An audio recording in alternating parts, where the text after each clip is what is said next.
우리 자리에서 일어나셔서 함께 찬송하겠습니다. 우리 영혼을 다하여 주님을 찬송합시다. 찬양하라 내 영혼아, 찬양하라 내 영혼아, 찬양하라 내 영혼아, 온 몸과 정성 다하여 주 찬양하라. 경배하라 내 영혼아, 경배하라 내 영혼아, 온 몸과 정성 다하여 주 경배. 찬양하라 내 영혼아, 찬양하라 내 영혼아, 찬양하라 내 영혼아, 온 몸과 정성 다하여 주 찬양하라. 경배하라, 경배하라 내 영혼아, 경배하라 내 영혼아, 온 몸과 정성 다하여 주 경배하라.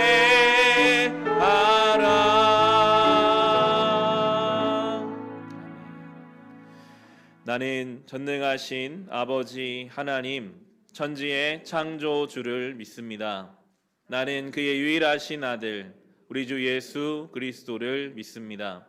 그는 성령으로 잉태되어 동정녀 마리아에게서 나시고 본디오 빌라도에게 고난을 받아 십자가에 못 박혀 죽으시고 장사된 지 사흘 만에 죽은 자 가운데서 다시 살아나셨으며 하늘에 오르시어 전능하신 아버지 하나님 우편에 앉아 계시다가 거기로부터 살아있는 자와 죽은 자를 심판하러 오십니다. 나는 성령을 믿으며 거룩한 공교회와 성도의 교제와 죄를 용서받는 것과 몸의 부활과 영생을 믿습니다. 아멘. 자리에 앉으시기 바랍니다. 이 시간 우리 회개의 기도 시간입니다. 십자가 앞에 눈을 감고 우리의 지난 삶을 돌아봅시다.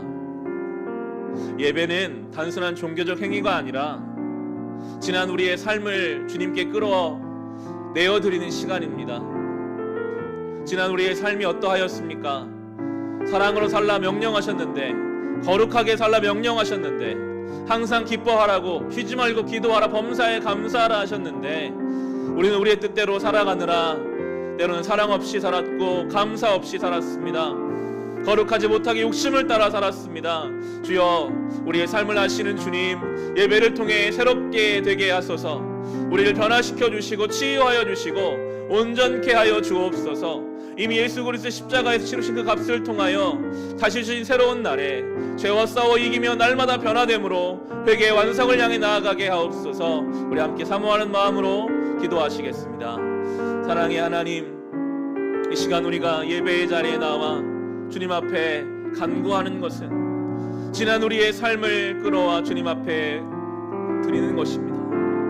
번제로 드립니다. 우리의 삶을 다 주님 앞에 내어드립니다.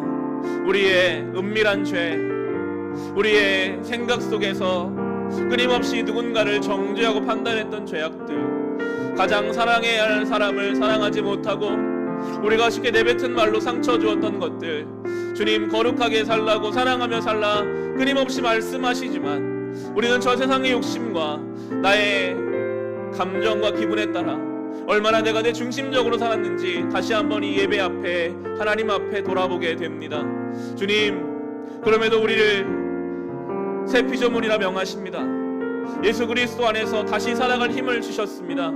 주님, 이제 그것이 값싼 은혜로 끝나지 않도록 우리가 맡겨진 삶의 자리에서 날마다 새로워짐으로, 변화됨으로, 하나님 앞에 신앙을 고백함으로 살아가게 하소서. 지친 자가 있습니까? 다시 살아갈 힘을 주옵소서. 죄와 싸우되 피 흘리기까지 싸우게 하여 주옵소서. 회개의 결실을 맺고 열매를 맺게 하여 주옵소서. 우리 힘으로 안 됩니다. 오늘도 주님의 십자가 보혈의 공로를 의지합니다. 주여, 달라지게 하소서. 우리 영혼 가운데, 가정 가운데 깊이 뿌리박은 어둠의 세력들이 예수의 이름으로 떠나가게 하시고, 이제는 주님 앞에 온전케 되며 변화되어지며 새로워지며 주를 바라보며 나아갈 수 있도록 주여 십자가의 보혈로 우리를 정결케 하여 주옵소서. 아버지, 함께 하여 주옵소서. 함께 찬송합시다. 내가 매일 십자가 앞에, 내가 매일 십자가 앞에 더 가까이 가오니 구세 주의 흘린 보배 피로써 나를 정케 하. 내가 매일 십자가 앞에, 내가 매일 십자가 앞에 더 가까이 가오니 구세 주의 흘린 보배 피로써 나를 정케 하소서.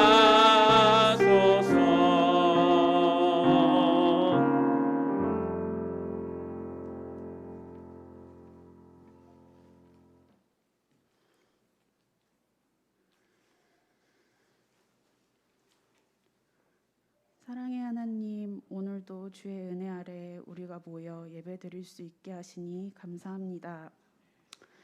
하나님, 마음과 생각으로는 받은 은혜에 감사하며 하나님 사랑, 이웃 사랑하며 살겠다고 다짐하지만 마음과 생각에서 그치는 나의 모습을 회개합니다. 하나님의 은혜와 사랑이 흘러가는 통로의 역할을 하지 않고 내 욕심으로만 붙잡고 있던 내 모습을 회개합니다. 마음과 생각으로만 하지 않고 실천하는 삶 살 수 있기를 원합니다. 욕심과 탐욕을 버리고 받은 은혜를 나눌 수 있는 은혜의 통로, 사랑의 통로된 삶을 살아내는 주의 자녀 되기를 원합니다. 하나님, 코로나 바이러스로 인해 전 세계가 어려운 가운데 있습니다. 현실적인 어려움 앞에서 우리는 그동안 무엇을 의지했는지 되돌아봅니다. 나의 건강한 몸을 의지하였습니다. 내 수중에 있는 돈을 의지하였습니다. 나를 사랑해주는 사람들을 의지하였습니다. 전능하신 하나님이 아닌 다른 것들을 더 중요하게 생각하고 의지하였던 지난 날을 용서하여 주시옵소서. 우리의 힘으로 어찌할 수 없는 문제 앞에 와서야 하나님을 의지하지 않았음을 깨닫는 어리석은 우리를 긍휼히 여겨 주시옵소서. 우리의 능력으로는 이 전염병을 종식시킬 수 없습니다. 오직 전능하시고 이 세상 모든 것을 주관하시는 하나님만이 하실 수 있으니 주님 인도하시는 그 길을 순종하며 걸어갈 수 있게 하여 주시옵소서. 하나님, 빛과 소금 교회를 세우시고 우리가 모여 한 마음으로 예배하게 하시니 감사합니다. 교회 공동체가 예전처럼 한 자리에 모이지는 못하지만 삶을 나누고 교제할 수 있는 방법이 있음에 감사드립니다. 우리 교회 성도님들이 각자의 자리에서 빛으로 소금으로 살아가는 성도님들 될 수 있도록 하나님 함께하여 주시옵소서. 이제 말씀을 듣습니다. 우리가 귀로만 듣지 않게 하시고 마음으로 들어 삶으로 살아낼 수 있게 하여 주시옵소서. 감사드리며 이 모든 말씀 예수 그리스도의 이름으로 기도드립니다. 아멘.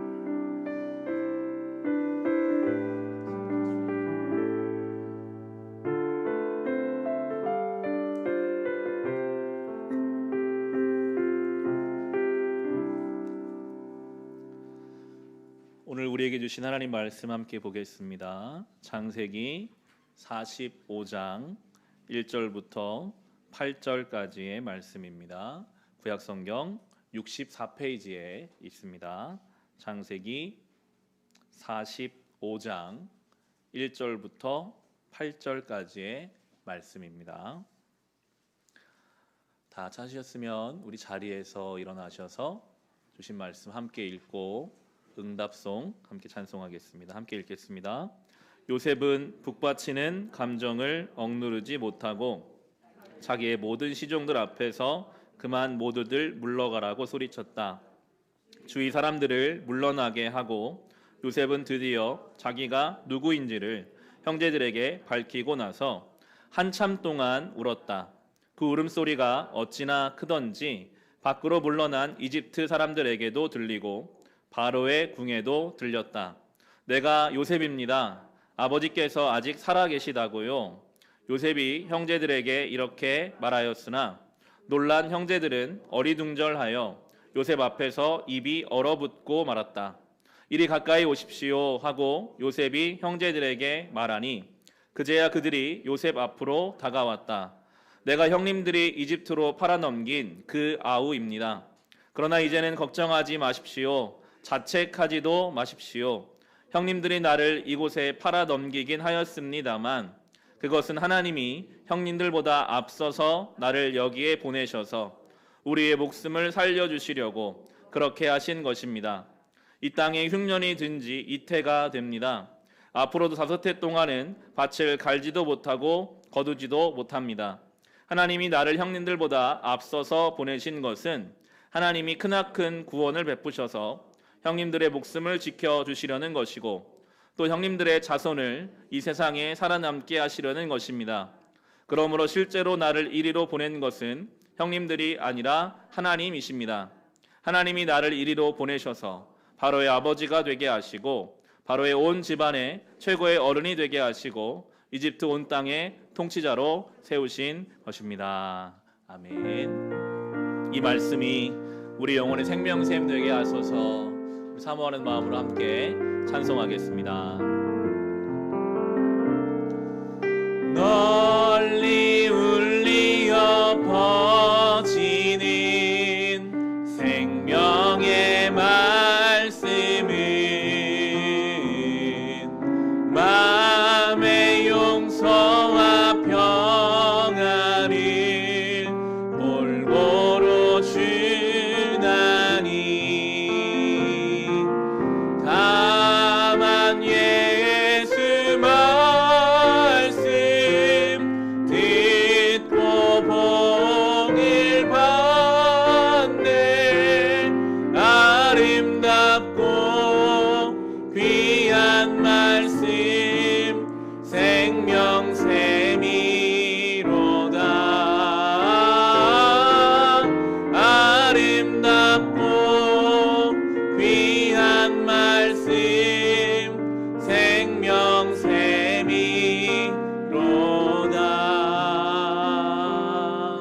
아멘. 자리에 앉으시기 바랍니다. 네, 앉으시면서 옆에 분들과 앞뒤 분들과 눈으로 인사 나눌까요? 반갑습니다. 사랑하는 마음을 눈빛에 담으셔서 인사하시면 좋겠습니다.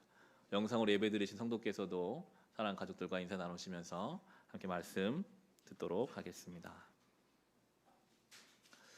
지난주 우리는 야곱이 자기 아들 베냐민을 우상으로 붙잡고 있다가 그 아들을 내려놓는 순간 전능하신 하나님을 고백하는 장면을 살펴봤습니다.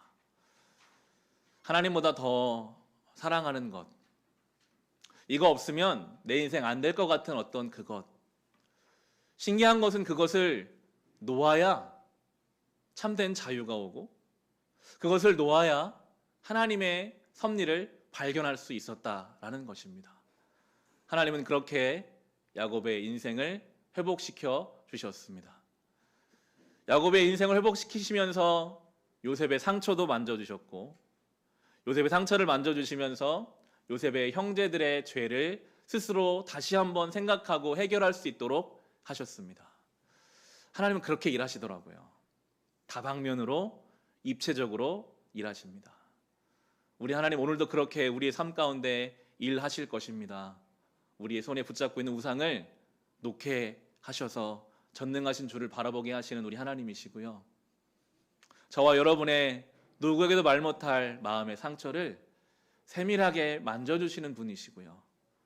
우리가 덮어두었던 죄의 문제를 이제는 직접 해결하도록 우리를 이끌어 가시는 그 과정 가운데 하나님 살아계시는구나, 하나님 전능하신 분이시구나 하는 고백을 우리 입술에서 나오게 하시는 그 하나님을 만나고 경험할 수 있기를 우리 주님의 이름으로 축원합니다. 그렇게 형제들이 간신히 막내 동생 베냐민을 데리고 이집트로 식량을 구해 가고 있습니다. 막상 출발했는데요, 두려움이 생기는 거예요. 곡식을 지난번에 사오면서 분명히 돈을 치루었는데 그 치른 돈이 자루 안에 들어있었거든요. 이거 분명히 우리 돌아가면 도둑으로 몰릴 텐데, 돈도 뺏기고 지금 둘째 시므온은 감옥에 갇혀 있거든요. 그럼 우리도 감옥에 갇히고 노예로 살면 어떡할까? 가면 갈수록, 이집트의 요셉에게 가까이 가면 갈수록 안 좋은 상상, 안 좋은 생각을 하고 있습니다. 18절 말씀입니다. 우리 43장부터로 볼 텐데요, 앞으로 좀 넘기셔서 43장의 18절입니다.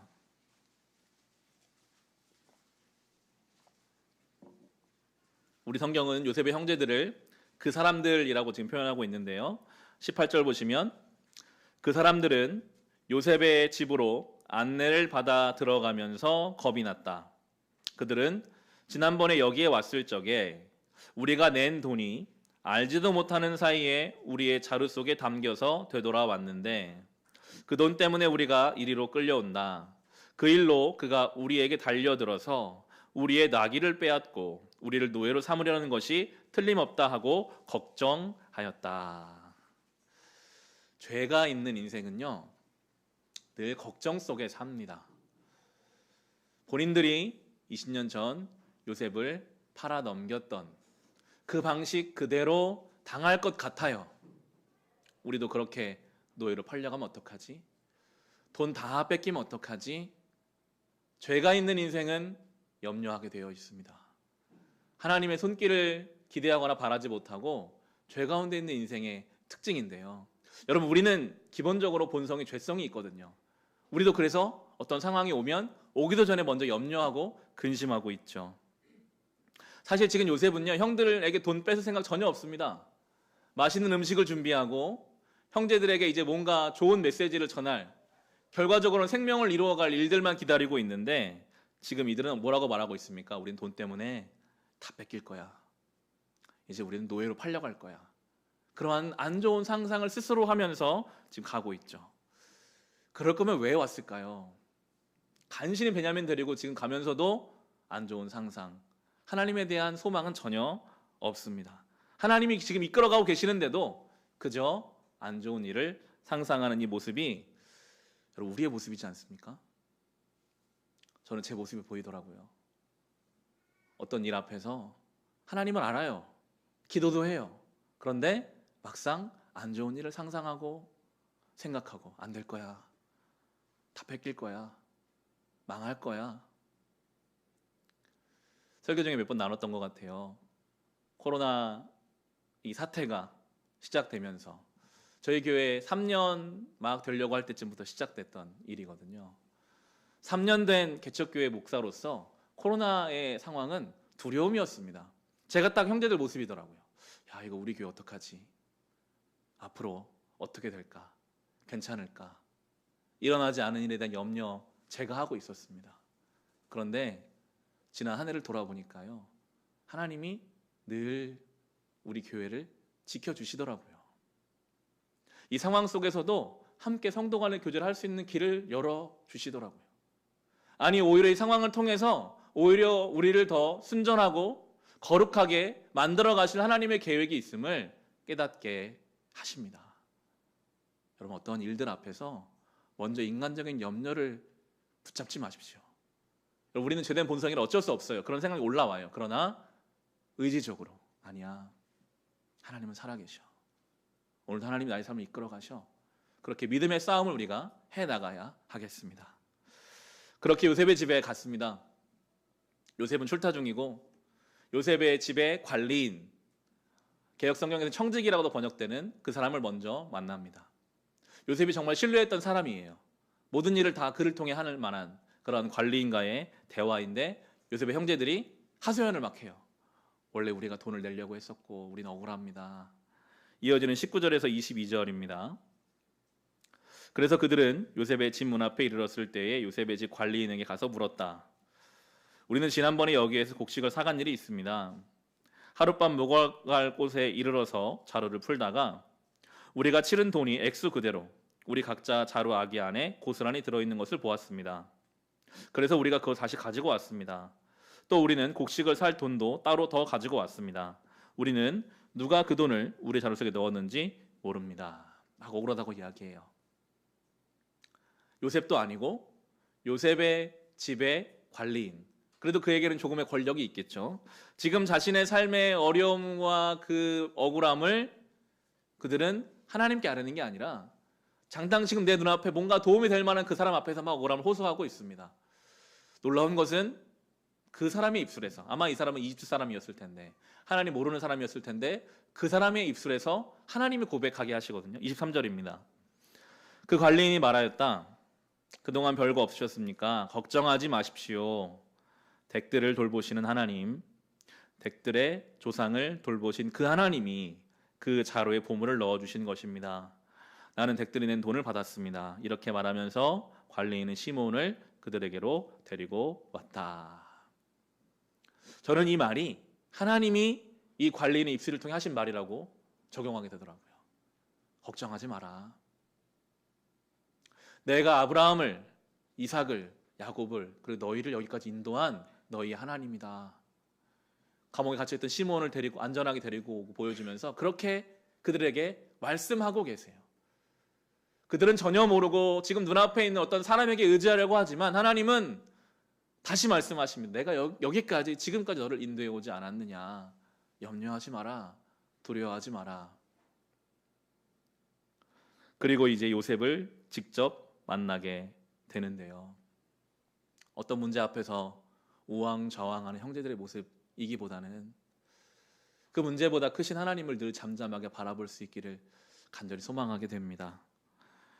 요셉을 만났습니다.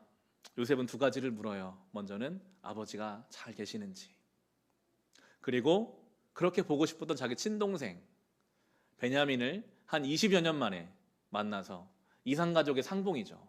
눈물로 대화하는 장면이 27절부터 31절입니다. 요셉은 그들의 안부를 묻고 난 다음에 전에 그들이 나에게 말한 그 연세 많으신 아버지도 안녕하시오. 그분이 아직도 살아계시오 하고 물었다. 그들은 총리 어른의 종인 소인들의 아버지는 지금도 살아있고 평안합니다 하고 대답하면서 몸을 굽혀서 절을 하였다. 요셉이 둘러보다가 자기의 친어머니의 아들, 친동생 베냐민을 보면서 이 아이가 지난번에 그대들이 나에게 말한 바로 그 막내 아우요 하고 물었다. 그러면서 그는 귀엽구나. 하나님이 너에게 복 주시기를 빈다 하고 말하였다.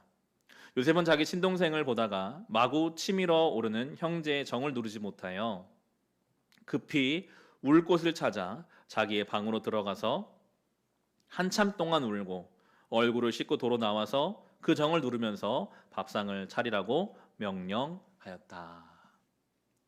왜 요셉이 여기서 밝히지 않았을까요? 밝혀도 되는 타이밍이잖아요. 제가 요셉입니다.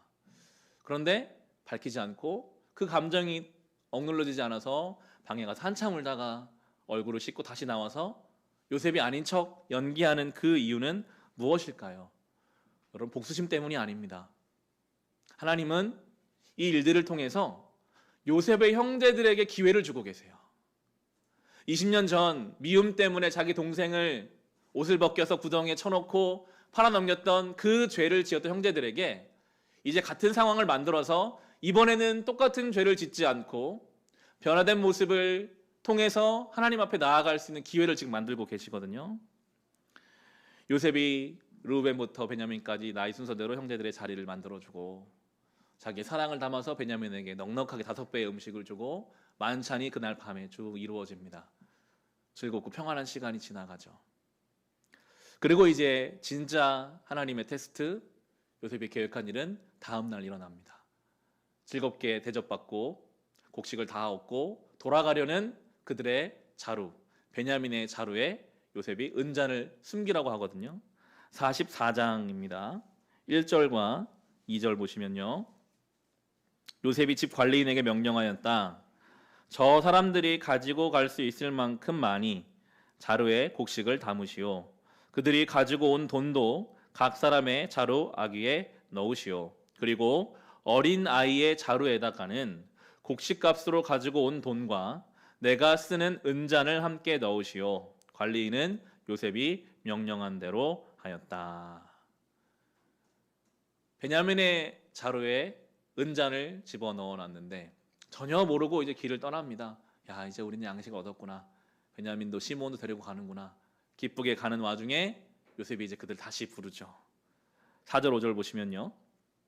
그들이 아직 그 성읍에서 얼마 가지 않았을 때에 요셉이 자기 집 관리인에게 말하였다. 빨리 저 사람들의 뒤를 쫓아가시오. 그들을 따라잡거든 그들에게 너희는 왜 선을 악으로 갚느냐? 어찌하려고 은잔을 훔쳐가느냐? 그것은 우리 주인께서 마실 때에 쓰는 잔이요 점을 치실 때에 쓰는 잔인 줄 몰랐느냐? 너희가 이런 일을 저지르다니 매우 고역하구나 하고 호통을 치시오. 누명이죠. 억울한 일입니다. 형제들이 막 억울하다고 이야기해요. 아니 우리는 절대 그럴 일이 없습니다. 왜 우리가 그 은잔을 훔쳐갑니까? 한번 살펴보세요. 우리는 결백합니다. 그렇게 자루를 내놓았는데 베냐민의 자루에서 은잔이 나오는 거예요. 11절 12절입니다. 그들은 얼른 각자의 자루를 땅에 내려놓고서 풀었다. 관리인이 맏 아들의 자루부터 시작하여 막내 아들의 자루까지 뒤지니 그 잔이 베냐민의 자루에서 나왔다. 깜짝 놀랐을 겁니다. 당연히 우리는 안 가져갔지. 다 괜찮은데 마지막에 열었더니 은전이 있는 거예요. 원망. 쟤는 왜 저걸 가져왔을까? 앞으로 어떻게 될 것인가? 여러 복잡한 심경 속에서 다시 그들이 요셉 앞으로 끌려가죠. 요셉이 호통을 칩니다. 15절입니다. 요셉이 호통을 쳤다. 당신들이 어찌하여 이런 일을 저질렀소? 나 같은 사람이 점을 쳐서 물건을 찾는 줄을 당신들은 몰랐소. 분위기를 잡습니다. 이제 저 베냐민만 도둑으로 몰아서 베냐민에게 책임을 다 뒤집어 씌우고 본인들이 빠져갈 수 있는 상황이 지금 만들어져 가고 있어요. 그 옛날 요셉을 죽었다고 아버지의 거짓말해서 아버지의 그 편중된 사랑을 자기들에게 돌리려고 했던 것처럼 저 베냐민만 이제 없으면 본인들은 안전하게 집으로 돌아갈 상황이 만들어졌습니다. 그런데 형제들이 다른 반응을 보여요. 16절이 유다의 대답입니다. 유다가 대답하였다. 우리가 주인 어른께 무슨 할 말이 있겠습니까? 무슨 변명을 할 수 있겠습니까? 어찌 우리의 죄 없음을 밝힐 수 있겠습니까? 하나님이 소인들의 죄를 들추어 내셨으니 우리와 이 잔을 가지고 간 아이가 모두 주인 어른의 종이 되겠습니다.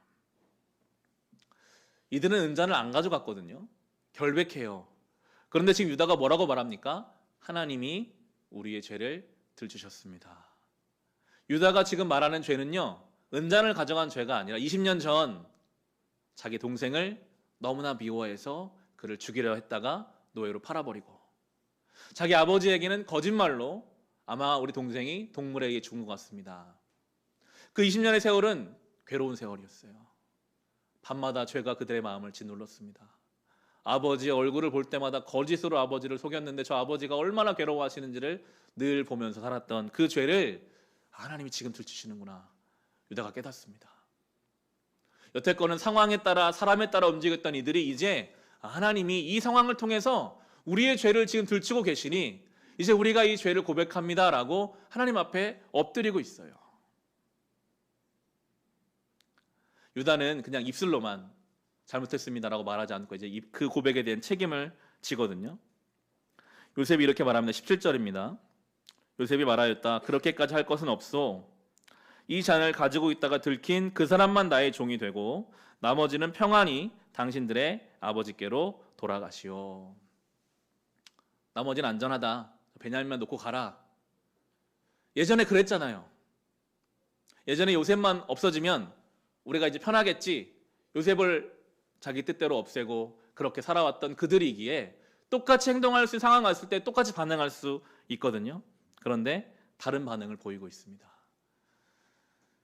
여러분 20년 전 요셉의 형제들이 요셉을 옷 벗기고 구덩이에 집어넣고 팔았던 것은 사실은 요셉을 향한 어떤 복수심이 아니라 아버지를 향한 것이었습니다. 어떻게 아버지는 똑같은 아들인데 우리는 조금 사랑하시고 저 아들을 저렇게 사랑할까? 우리는 일 시키고 저 요셉은 채색 옷을 입힐까? 그들이 아버지에 대한 불만을 가지고 아버지를 바꾸기 원했어요. 그래, 요셉만 없어지면 이제 우리도 사랑하시겠지. 저 요셉이 없어지면 아버지가 변하겠지. 내 힘으로 누군가를 바꾸려고 하면요, 바뀔까요? 안 바뀝니다. 여러분의 힘으로 여러분의 배우자를, 여러분의 부모를, 여러분의 자녀를, 여러분의 일상의 누군가를 바꾸려고 한다면 그것은 갈등만 일으킬 뿐 그 사람은 바뀌지 않습니다. 20년이 지나 지금 유다는 그 아버지가 베냐민을 얼마나 사랑하는지를 알고 그 사랑을 지금 인정하고 있어요. 우리 아버지는 베냐민 없이는 못 삽니다. 차라리 내가 종으로 들어가겠습니다. 여기서 베냐민 없애면 또 아버지가 변할까에 대한 그런 기대가 아니라 아버지를 있는 그대로, 그 편애까지도 있는 그대로 받아주려고 할 때, 그때 하나님이 그 아버지를 바꿔가시거든요. 여러분이 여러분의 주변의 누군가를 여러분의 방법으로 바꾸려고 하면 하나님이 그를 바꾸시려고 하는 그 손길을 막는 것이 될 수도 있습니다. 하나님은 늘 내가 바뀌기 원하세요. 그 사람을 통해 나를 바꾸기 원하시는 거예요. 그 사람은 하나님과 관계 속에서 또 바꾸어 가시겠죠. 다른 사람 바꾸려 하지 마시고 내가 그 상황 속에서 어떻게 바뀌어가야 하는지를 살펴보아야 하는 것입니다. 유다는 그렇게 아버지를 위한 희생과 헌신을 하려고 합니다. 말로만 잘못했다가 아니라 자기를 던지려고 해요. 33절부터 34절입니다. 쭉 이야기를 한 후에 유다가 이렇게 말하고 있죠. 그러니 저 아이 대신에 소인을 주인 어른의 종으로 삼아 여기에 머물러 있게 해주시고 저 아이는 그 형들과 함께 돌려보내주시기 바랍니다. 저 아이 없이 제가 어떻게 아버지의 얼굴을 뵙겠습니까? 그럴 수는 없습니다. 저희 아버지 닥칠 불행을 제가 참아 볼 수 없습니다. 말만 하는 사람이 아니라 자기를 던져요. 제가 대신 종 되겠습니다. 저 아이들, 나의 동생들을 보내주십시오. 여기까지가 하나님의 테스트였어요. 유다가 그렇게 하나님 원하시는 대답을 내어놓자 이제 요셉이 모든 문제를 다 풀어버립니다. 오늘 읽었던 본문이죠. 45장 1절과 2절 말씀 보시면 요셉은 북받치는 감정을 억누르지 못하고 자기의 모든 시종들 앞에서 그만 모두들 물러가라고 소리쳤다. 주위 사람들을 물러나게 하고 요셉은 드디어 자기가 누구인지를 형제들에게 밝히고 나서 한참 동안 울었다. 그 울음소리가 어찌나 크던지 밖으로 물러난 이 두 사람들에게도 들리고 바로의 궁에도 들렸다. 막 울었습니다. 한참을 울었습니다. 그 눈물에는 많은 내용이 담겨 있었을 것 같아요. 형들을 향한 좀 남아있던 원망들, 미안한 마음들, 하나님을 향한 감사, 지난 시간들에 대한 여러 가지 고통과 아버지를 향한 그리움, 많은 것들이 이제 그의 눈물과 함께 다 씻겨 내려갑니다. 요셉은 여기서 다 털어낸 것 같아요. 형들을 향한 원망도 여러 가지 이해 안 되던 것들도 다 털어내고 형들을 대하는데 문제는 형제들이죠. 얼마나 놀랐을까요? 아니 저게 내 동생이라고? 아 이제 우리는 죽었구나. 이제 내가 한 것처럼 내 옷을 벗기고 우리를 구덩이에 집어넣다가 노예로 팔아버릴 수도 있겠구나. 형들이 완전히 얼어버립니다. 3절 4절인데요. 내가 요셉입니다. 아버지께서 아직 살아계시다고요. 요셉이 형제들에게 이렇게 말하였으나 놀란 형제들은 어리둥절하여 요셉 앞에서 입이 얼어붙고 말았다. 이리 가까이 오십시오 하고 요셉이 형제들에게 말하니 그제야 그들이 요셉 앞으로 다가왔다. 내가 형님들이 이집트로 팔아넘긴 그 아우입니다. 얼마나 무서웠을까요? 가까이 오세요. 덜덜 떨면서 갔을 것 같아요. 내가 바로 형들이 20년 전 옷 벗기고 구덩이에 집어넣고 팔아넘겨버린 바로 그 요셉입니다. 자기를 밝히고 있죠. 보통 세상의 방식이라면요 복수해야죠. 똑같이 더 심하게. 우리가 접하는 드라마, 영화, 소설, 많은 세상의 컨텐츠들의 주요 주제 중에 한 가지가 복수입니다. 그렇게 보시면 많은 사람들의 인생을 끌고 가고 있는 것이 복수예요. 그런 내용들이 그런 주제를 다룬다는 것은 그만큼 일상적이라는 이야기거든요. 왜 우리가 일본 생각하면 뭔가 좀 마음이 불편한가요? 이전 날에 우리가 당한 것에 대한 복수심이 우리 안에 있기 때문이죠. 인간 역사의 한 축은 늘 이 복수라는 당한 대로 갚아줘야 한다는 것이 끌고 오고 있었습니다. 그런데 요셉이 복수해야 마땅한 그 자리에서 복수하지 않고 하나님 원하시는 방법으로 생명으로 이걸 바꾸고 있거든요. 여러분, 이것이 성도의 삶입니다. 이것이 예수 그리스도의 십자가입니다. 이것이 하나님의 방식입니다. 5절에 이렇게 말해요. 그러나 이제는 걱정하지 마십시오. 자책도 하지 마십시오. 형님들 날 이곳에 팔아넘기긴 하였습니다마는 그것은 하나님이 형님들보다 앞서서 나를 여기에 보내셔서 우리의 목숨을 살려주시려고 그렇게 하신 것입니다. 걱정하지 마라. 내가 복수할 거라고 걱정하지 마라. 자책하지 마라. 이미 지난 일에 대해서 자책하지 마라. 당신들이 한 일이 있지만 내가 그것을 복수하지 않고 이제 하나님 안에서 받아 생명으로 바꿀 것이니 이제 그 길을 가자라고 그들을 부르고 있습니다. 대단한 해석이죠. 엄청난 신앙입니다. 그렇게 지난 과거를 요셉은 하나님의 은혜 안에서 완전히 해석하고 있습니다. 그리고 현재를 봅니다. 6절입니다. 이 땅이 흉년이든지 이태가 됩니다. 앞으로 5해 동안은 밭을 갈지도 못하고 거두지도 못합니다. 현실에 대한 파악이죠. 2년 동안 지금 계속된 흉년이 5년 동안 더 될 겁니다. 힘든 시간이 될 것입니다. 7절에 보시면 하나님이 나를 형님들보다 앞서서 보내신 것은 하나님이 크나큰 구원을 베푸셔서 형님들의 목숨을 지켜주시라는 것이고 또 형님들의 자손을 이 세상에 살아남게 하시라는 것입니다. 미래에 대한 소망까지도 그는 가지고 있습니다. 지난 날이 해석되고 현실이 파악되고 앞으로 날에 대한 소망과 기대를 믿음 안에서 보고 있는 이 요셉입니다. 보통은 악을 악으로 갚는 세상이거든요. 와신상담이라는 말이 있습니다. 쓸개가 엄청 쓴데 이 쓸개를 늘 천장에 달아놓고 내가 복수를 할 때까지 날마다 이 쓸개즙을 핥으면서 복수를 잊지 않으리라. 엄청 안 좋은 잠자리에서 자면서 내가 이 불편함을 복수할 때까지 계속하리라. 자기를 막 치고 쳐서 복수하려고 하는 건 세상의 방식이에요. 그런데 지금 요셉은 그것이 아니라 모든 미움과 원망을 생명과 사랑으로 바꾸어가고 있죠. 8절에 이렇게 말합니다. 그러므로 실제로 나를 이리로 보낸 것은 형님들이 아니라 하나님이십니다. 하나님이 나를 이리로 보내셔서 바로의 아버지가 되게 하시고 바로의 온 집안의 최고의 어른이 되게 하시고 이집트 온 땅의 통치자로 세우신 것입니다. 하나님이 나를, 오늘 설교의 제목이기도 한데요. 어떻게 이게 가능합니까? 여러분, 우리는 우리에게 안 좋은 말 하는 사람도 10년 지나도 기억하잖아요. 그때 저 사람이 나에게 그런 말 했어. 그런데 요셉은 어떻게 그 깊은 상처를 신앙으로 극복할 수 있었을까요? 우리는 이 8절의 내용을 보면 알 수 있습니다. 그는 복수심, 상처가 인생의 주어가 되어 자기를 끌고 가던 인생에서 이제는 하나님이 자기 인생의 주어가 된 인생이 되었어요. 많은 사람들이 상처와 복수심이 끌고 가는 인생이기도 하거든요. 그런데 요셉은 하나님이 나를 보내셨고 하나님이 나를 세우셨고 하나님이 이 모든 일을 이끌어가고 계십니다. 상처 속에도 있는 하나님의 주체적인 역사를 붙잡았을 때 해석이 되기 시작해요. 내 형제들도 불쌍한 사람들인 것을 이해할 수 있게 돼요. 하나님 마음을 품어갈 수 있게 되는 것입니다.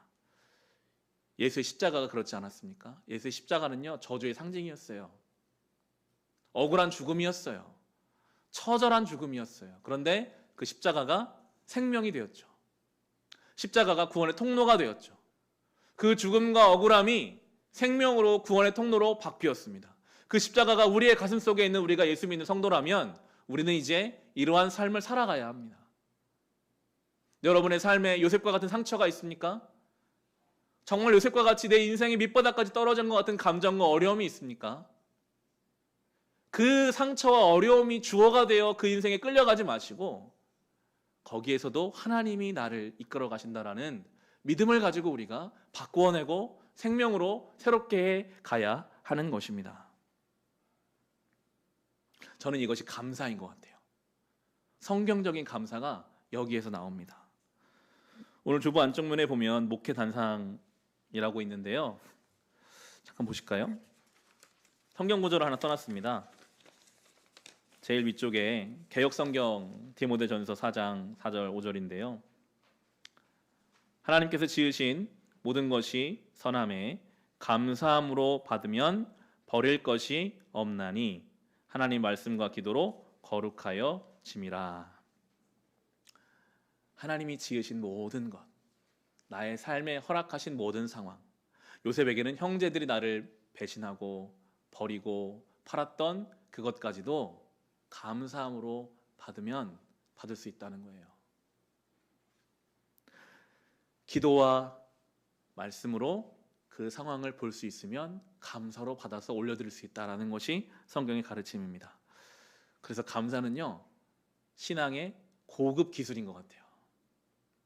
정말 고급스러운 기술, 그것이 바로 감사죠. 그냥 억지로 감사해야지, 억누르고 참는 것이 아니라요, 그 나의 삶의 그 문제를 말씀과 기도 가운데 하나님 앞에 자꾸만 내어드림으로 내 안에서 온전히 해석되어서 진짜 감사로 올려드릴 수 있다면 받지 못할 게 없대요.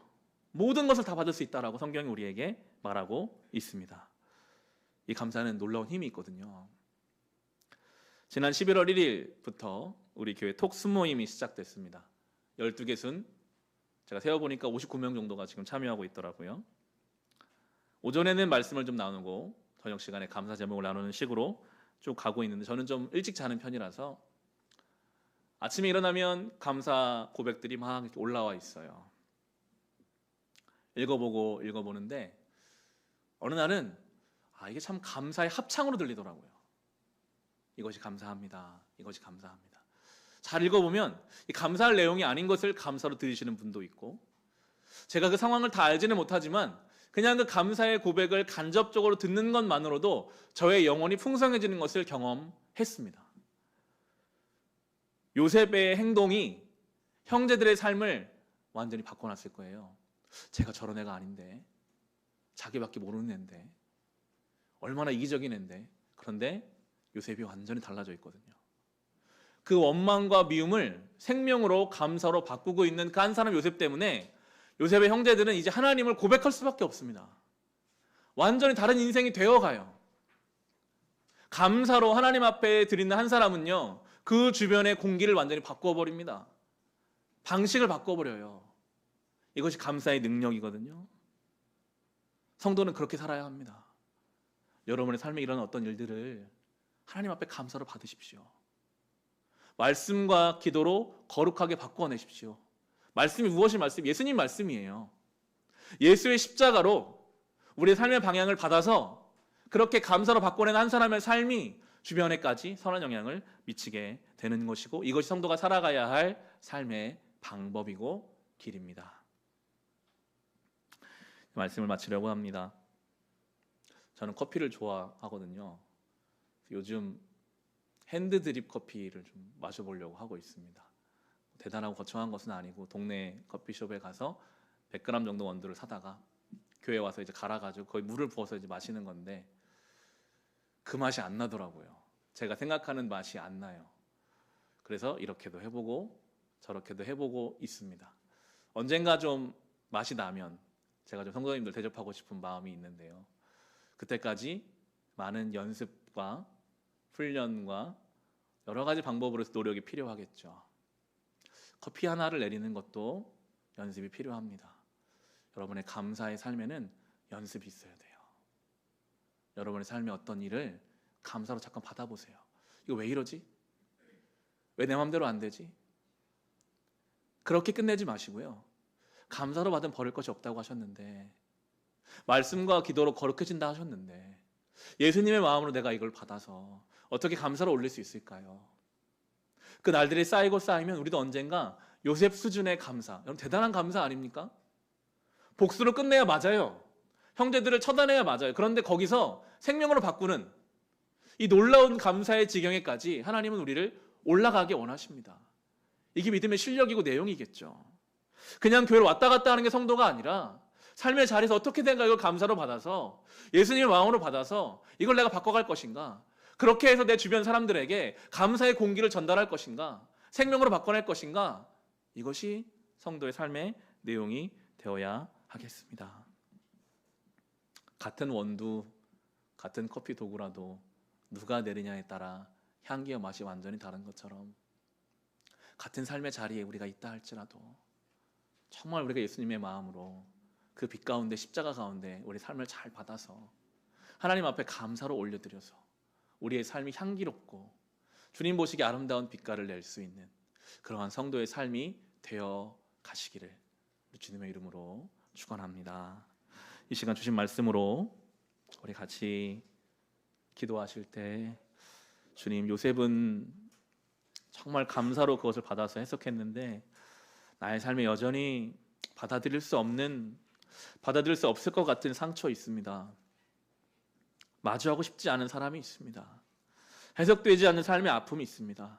주여, 나는 안 되지만 말씀이신 예수 그리스도와 이 문제를 가지고 끊임없이 주님 앞에 기도하는 것으로 해석되게 하시고 받아들여지게 하여 주시옵소서. 감사하는 인생 되어 우리를 통해 우리의 주변이 새로워지고 변화되게 하옵소서. 우리 받은 말씀으로 개인의 기도 제목으로 함께 기도하겠습니다. 하나님, 감사합니다. 요셉의 삶을 봅니다.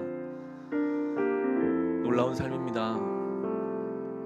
하나님이 하신 것이라고 상처와 분노와 두려움이 주어가 되어 살던 인생이 아니라 하나님이 그 인생의 주체가 되셔서 하나님이 하신 것이라고 고백하고 감사로 받은 버릴 것이 없나니 말씀과 기도로 거룩하여 진다는 것을 매일매일 경험함으로 원망과 복수로 끝나야 할 삶이 생명으로, 화합으로, 용납으로, 용서로 바뀌는 것을 봅니다.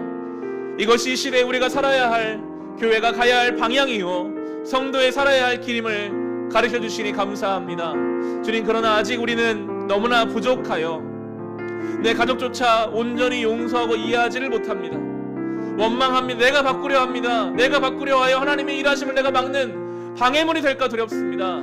주여, 이제 나 자신을 주님 앞에 바꿔가게 하시고 내 주변 사람들을 내가 바꾸려 하는 어리석은 인생에서 이제 하나님이 나의 삶에 직접적으로 개입하신다는 것을 깨닫게 하여 주시옵소서. 주여, 요셉처럼 그렇게 우리의 삶의 많은 상황들을 하나님 앞에 믿음으로 받아서 바꾸어내서 그것으로 인하여 많은 사람들의 삶을 좋게 하고 하나님께 영광을 돌리고 주님 기뻐하시는 길을 걸어갈 수 있는 우리가 되게 하소서.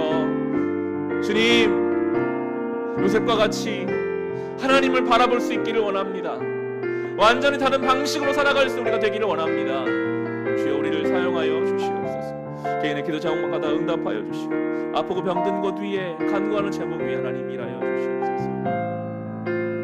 우리 한 가지 더 기도할 때 동역하는 선교지 구제는 기관과 아이들을 위해 기도합시다. 베트남의 조계진 선교사님, 필리핀의 심재규 선교사님, 김종필 선교사님, 인도의 김경미 선교사님, 임현필 선교사님, 캄보디아 엄갈렙 선교사님, 일본의 이성원 선교사님, 중동 사역하는 SWM 선교회, 러시아 사역하는 이산지 선교사님, 미전도 종족 사역하시는 박태수 선교사님과 세종의 고려대 홍익대 CCC와 텍사스 유학생 사역하는 김영수 간사님, 서울 CCC 이현균 간사님, 서울대 SFC 민영훈 간사님, 서울지역 SFC와 대만의 조아영 선교사님, 문기철 선교사님, 감비아의 김형진 선교사님, 우간다 여지연 선교사님 위해서 기도해 주시고 월드비전의 아이들, 영명보육원의 아이들, 홀트 아침들의 미혼모자 가정들, 북악면의 지역원센터 아이들을 위해서 우리 그 이름 불러가며 함께 기도하겠습니다. 사랑의 하나님, 연결되어 있는 선교지, 우리가 함께 동역하는 구제하는 기관 아이들을 위해 기도합니다. 모일 때마다 그 이름 불러가며 하나님 앞에 아뢰기를 원합니다. 오늘도 베트남에서, 필리핀에서, 인도에서, 캄보디아에서, 일본에서, 중동에서, 러시아에서 복음이 전해지지 않은 곳곳에서, 세종의 고려대 홍익대에서, 텍사스에서, 서울에서, 서울대에서, 대만에서, 감비아에서, 우간다에서 이 맡겨진 선교사의 사명, 복음 전파의 사명 감당하는 주의 자녀들을 기억하여 주시고 그 가정을 돌보시고 그 사역 위에 은혜 더하여 주시며 코로나 바이러스는 어려운 상황 가운데 있다면 피할 길을 내시고 견딜 힘을 허락하여 주옵소서. 월드비전의 아이들, 영명보육원의 아이들, 홀트 아침들의 미혼모자 가정들과 부강면 아이들을 위해 기도합니다. 그들의 삶에 요셉과 같은 상처와 어려움이 있다면 그 상처가 그들의 삶을 이끌어가지 않도록 하나님이 그 인생의 주체이시며 주인이심을 고백함으로 그들의 삶을 잘 해석해내고 이해해내고 믿음으로 받아서 감사로 올려드리는 복된 자녀들 되게 하여 주옵소서. 그 기관의 종사자들을 기억하여 주사 선한 양심으로 아이들을 돌보게 하시고 사랑으로 그 아이들을 대하게 하여 주옵소서. 우리 교회에 허락하신 이 구제와 선교의 사명 잘 감당하기를 소원합니다. 주님, 감당할 수 있는 힘을 주시고 지혜를 주시고 가야 할 방법을 허락하여 주시고 주님, 구체적인 길을 허락하여 주시옵소서. 이 일이 끝까지 사용될 우리 교회 빛과 성공 역할 감당 우리 교회 되게 하여 주옵소서. 감사합니다. 주님, 예수님의 이름으로 기도합니다. 아멘. 우리 자리에서 일어나셔서 찬송가 370장 찬송가 예배 마치겠습니다. 우리 앞길이 멀고 험해도 주님을 찬양하는 믿음으로 살아가시기 바랍니다. 우리 함께 찬송하겠습니다. 주 안에 있는 나에게 남긴 심 있으랴. 십자가 밑에 나라 내 짐. 2절입니다. 그 두려움 변하여 그 두려움이 변하여 내 기도 되었고 전날의 한숨 변하여 내 노래 되어 주님을 찬송하면서 주님을 찬송하면서 할렐루야 할렐루야. 내 앞길 멀고 험해도 나 주님만 따라가리. 내 주는 자비하셔서 늘 함께 계시고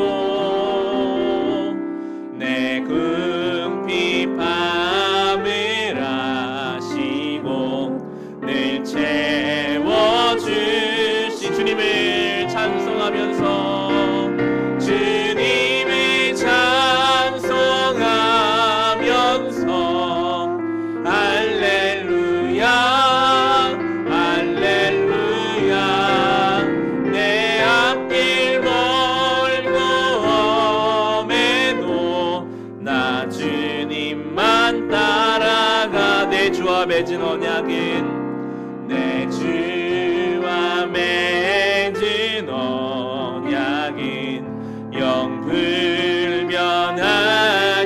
영불변하시니 그 나라 가기까지는 늘 보호하시.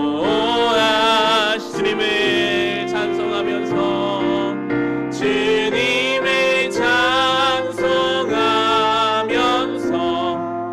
할렐루야 할렐루야. 내 앞길 멀고 험해도 나 주님만 따라가. 주님을 찬송하면서 주님을 찬송하면서 할렐루야 할렐루야. 내 앞길 멀고 험해도 나 주님만 따라가리. 주님, 이 찬송의 고백이 우리의 신앙 고백 되기를 원합니다. 설령 우리 앞길이 멀고 험해도 우리가 주님을 따라가겠습니다.